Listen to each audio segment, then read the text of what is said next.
Et enfin, elle est anthropologue. Elle a été professeure au Collège de France. Elle a beaucoup étudié les systèmes de famille, d'alliance, de parenté. J'invite Madame Françoise Héritier.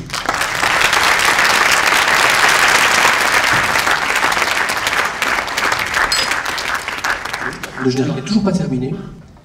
On n'avait plus d'argent, alors on n'a pas mis de musique.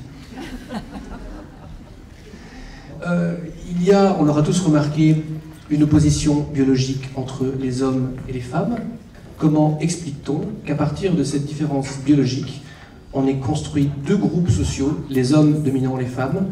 Avez-vous une explication? Aux aubes de l'humanité, vous voyez, j'en monte très loin, au paléolithique et au paléolithique inférieur, c'est-à-dire à plus de 500 000 ans, il a fallu que cet homme, cet humain, qui se met à penser, à parler, à être debout, à agir sur les choses, il doit donner du sens à son existence en répondant à des questions d'une simplicité enfantine, mais qui sont toujours des questions qui sont toujours posées devant nous.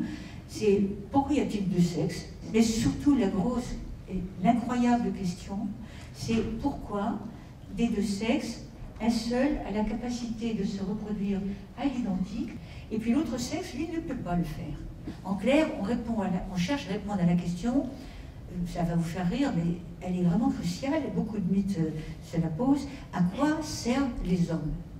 Mais comme on a remarqué aussi un autre point, qui est un point essentiel et qui est constant, c'est qu'il faut des rapports sexuels pour qu'il y ait procréation.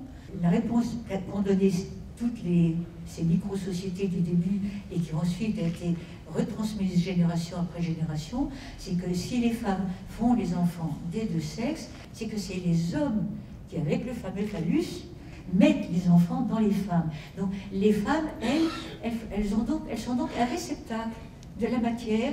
Sur le plan social, ça veut dire que les femmes sont devenues une ressource. Elles sont données en mariage, elles ne peuvent souvent pas voir un médecin si elles n'ont pas l'autorisation de leur mari, elles ne disposent pas du nombre d'enfants, du choix du nombre d'enfants qu'elles auront et de la temporalité où les avoir. La deuxième, c'est la possibilité d'accéder à l'enseignement, à la culture. Parce qu'on sait que la culture, à partir du moment où l'écriture arrive, la culture est ce qui émancipe, la culture est ce qui donne l'esprit critique. Troisièmement, il ne faut pas qu'elles aient accès au pouvoir.